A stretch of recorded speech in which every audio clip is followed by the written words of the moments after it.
আসসালামু আলাইকুম প্রিয় বন্ধুরা, আশা করি তোমরা সবাই আল্লাহর রহমতে ভালো আছো। ইউরফ্যান্সি ইউটিউব চ্যানেল থেকে তোমাদের সবাইকে শুভেচ্ছা ও স্বাগতম। বন্ধুরা, আজকের ক্লাসে আমরা এমএস ওয়ার্ডে লাইন স্পেসিং এবং প্যারাগ্রাফ স্পেসিং সম্পর্কে শিখব। প্রথমে আমরা জেনে নিই লাইন স্পেসিং এবং প্যারাগ্রাফ স্পেসিং কি। লাইন স্পেসিং হচ্ছে আমরা যে লেখালেখি করি এমএস ওয়ার্ডে, এই লাইনগুলোর দুইটি লাইনের মাঝখানে যে ফাঁকা জায়গা থাকে সেটাকে বলা হয় লাইন স্পেসিং। দেখো, এখানে প্রথম লাইন এবং দ্বিতীয় লাইন, প্রথম লাইন এবং দ্বিতীয় লাইনের মাঝে যে ফাঁকা জায়গাটি আছে এটাকে বলা হয় লাইন স্পেসিং। আর প্যারাগ্রাফ স্পেসিং কি?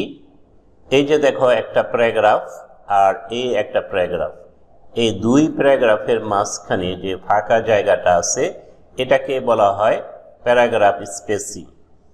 এখন আমরা এই লাইন স্পেসিং এবং প্যারাগ্রাফ স্পেসিং আমাদের মনের মতো করে বা ইচ্ছে মতো বাড়াতেও পারি, কমাতেও পারি।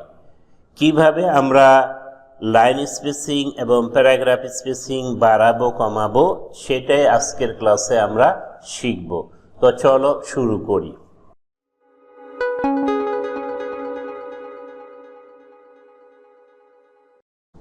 বন্ধুরা, প্রথমে আমরা লাইন স্পেসিং এর কাজটা করি। এর জন্য আমি কি করব, কিছু টেক্সট বা লাইন প্রথমে সিলেক্ট করব।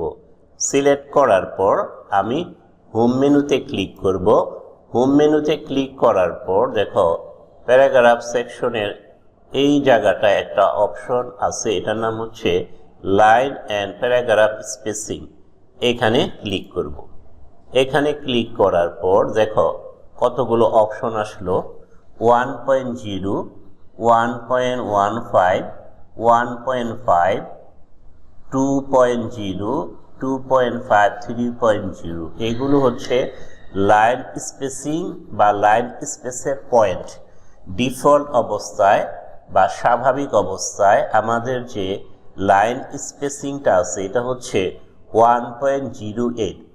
আমি যদি 1.0তে দিই, দেখো পরিবর্তনটা খেয়াল করো, লাইন স্পেসটা একটু কমে গেল। দেখো, আবার দেখো আমি উপরে নিয়ে গেলাম, 1.08 আছে। এখন আমি যখন 1.0তে দিই, দেখো লাইন স্পেসিংটা একটু কমে গেল। আমি যদি 1.15-এ দিই, দেখো লাইন স্পেসিংটা আরও বাড়লো। 1.5-এ দিলে দেখো আরও বাড়লো। 2.0তে দিলে ডাবল হয়ে গেল। 2.5-এ দিলে আরও বাড়লো। 3.0তে দিলে আরও বাড়লো। এখন এখানে কতগুলো নির্ধারিত পয়েন্ট দেওয়া আছে লাইন স্পেসিংয়ের। আমি যদি আরও স্পেসিফিকলি লাইন স্পেসিং দিতে চাই মনের মতো করে, তাহলে দেখো এই যে নিচে যে অপশনটা আছে লাইন স্পেসিং অপশন, এখানে ক্লিক করব। এখানে ক্লিক করার পর এখানে চলে আসো। দেখো এখানে দুইটি অপশন আছে, এসে line spacing, add line spacing. এটা হচ্ছে লাইন স্পেসিং মোড আর এটা হচ্ছে অ্যামাউন্ট বা পয়েন্ট। লাইন স্পেসিং মোড যখন মাল্টিপল থাকবো বা তখন আমরা আমাদের মনের মতো করে ইচ্ছে মতো করে আমরা এখানে দিতে পারবো। আমি যদি উপরে কোনায় ক্লিক করি, দেখো লাইন স্পেসিং বাড়ে। আবার যদি নিচের কোনায় ক্লিক করি, লাইন স্পেসিং কমে। আমরা এখানে লিখেও দিতে পারি মনের মতো করে। মনে করো আমি দিলাম লাইন স্পেসিং 1.4। দেখো আমার লাইন স্পেসিং বা লাইন স্পেস 1.4 হয়ে গেছে। আমি যদি এই ফন্ট সাইজের উপর ভিত্তি করে লাইন স্পেসিং দিতে চাই, আমাদের ফন্টের সাইজ আছে দেখো 14।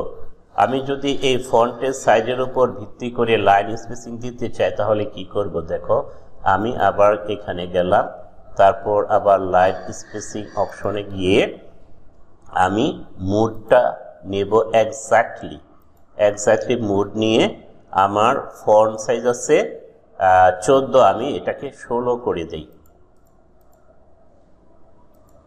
দেখো ফন্ট সাইজের উপর ভিত্তি করে আমরা লাইন স্পেসিং দিলাম। তো তো বন্ধুরা, এভাবে তোমরা কোনো প্যারাগ্রাফ বা কোনো ডকুমেন্টের লাইন স্পেসিং নিচের ইচ্ছে মতো করে বাড়াতে এবং কমাতে পারবে। এবার আমরা প্যারাগ্রাফ স্পেসিং এর কাজটা শিখব। এর জন্য আমি কি করব, প্যারাগুলোকে প্রথমে সিলেক্ট করে নিলাম। দেখো, এই যে একটি প্যারা এবং এই আরেকটি প্যারা বা প্যারাগ্রাফ, এই দুইয়ের মাঝখানে যে স্পেসটা আছে এটাই হচ্ছে প্যারাগ্রাফ স্পেসিং। এই প্যারাগ্রাফ স্পেসিংও আমরা ইচ্ছে মতো বাড়াতে কমাতে পারি। এর জন্য আমি কি করব, আবারও হোম মেনুতে ক্লিক করে এই প্যারাগ্রাফ সেকশনের লাইন এন্ড প্যারাগ্রাফ স্পেসিং এ ক্লিক করব। দেখো, এখানে দুইটি অপশন আছে। একটা হচ্ছে add space before paragraph. Add space before paragraph এটা হচ্ছে প্যারাগ্রাফের পূর্বে, অর্থাৎ দেখো চ্যাপ্টার 1 একটা কথা লেখা আছে, দেখো একেবারে উপরে, আর নিচে যে প্যারাটা আছে ভিডিও প্রোভাইডস, এই দেখো এই দুইয়ের মাঝখানে যে ফাঁকা জায়গাটা এটাই হচ্ছে অ্যাড স্পেস বিফোর প্যারাগ্রাফ, অর্থাৎ প্যারাগ্রাফের পূর্বে যে স্পেসটা আমি যদি এখানে অ্যাড করতে চাই তাহলে প্যারাগ্রাফের স্পেসটা বেড়ে যায়। আমি যদি দেখো স্বাভাবিক অবস্থায় কম থাকে, আমি যদি বাড়াতে চাই, দেখো এই যে প্রথম চ্যাপ্টার 1 এর পর আর ভিডিও প্রোভাইডস এই লাইনের মাঝখানে স্পেসটা অ্যাড করতে চাই তাহলে বেড়ে যাবে। আচ্ছা, তারপর নিচে আরেকটি অপশন আছে রিমুভ স্পেস আফটার প্যারাগ্রাফ। দেখো, রিমুভ স্পেস মানে রিমুভ মানে কি, মুছে দাও, স্পেস মুছে দাও আফটার প্যারাগ্রাফ, প্যারাগ্রাফের পর। দেখো এখানে খেয়াল করো, প্রথম প্যারাগ্রাফ এবং দ্বিতীয় প্যারাগ্রাফের মাঝখানে যে স্পেস আছে এটা আমরা রিমুভ করেও দিতে পারি। যদি রিমুভ খেয়াল করো, প্রথম প্যারাগ্রাফ এবং দ্বিতীয় প্যারাগ্রাফের যে স্পেসটা সেটা কিন্তু চলে গেছে। হ্যাঁ, আবার অ্যাড স্পেস বিফোর প্যারাগ্রাফ, প্যারাগ্রাফের পূর্বে যদি আমরা স্পেস দিতে চাই এখানে ক্লিক করব।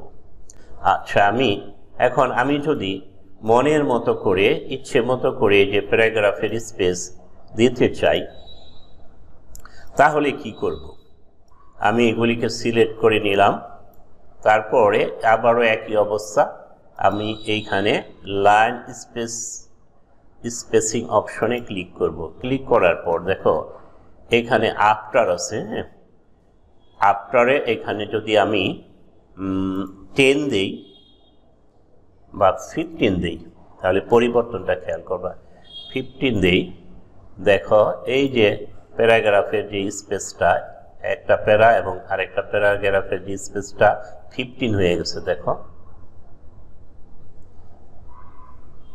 আমি আবারও সিলেক্ট করে নিলে বাবা একটু কমিয়ে দিই, আবার যাই লাইন স্পেসিং অপশনে গিয়ে আমি যদি এখানে তোমার মনে করো 8 দিলাম, 8 পিটি দিলাম, দেখো আবার স্পেসটা 8 হয়ে গেল। তো এইভাবে তোমরা বন্ধুরা লাইন স্পেস এবং প্যারাগ্রাফ স্পেস নিজেদের ইচ্ছে মতো বাড়াতে এবং কমাতে পারবে। তো আশা করি আজকের এই লেসনটি তোমাদের ভালো লেগেছে। যদি ভালো লেগে থাকে তাহলে লাইক করো, কমেন্ট করো, শেয়ার করো, সর্বোপরি সাবস্ক্রাইব করো। তোমাদেরকে অসংখ্য ধন্যবাদ জানিয়ে এবং আগামী ক্লাস দেখার আমন্ত্রণ জানিয়ে শেষ করছি। আল্লাহ হাফেজ।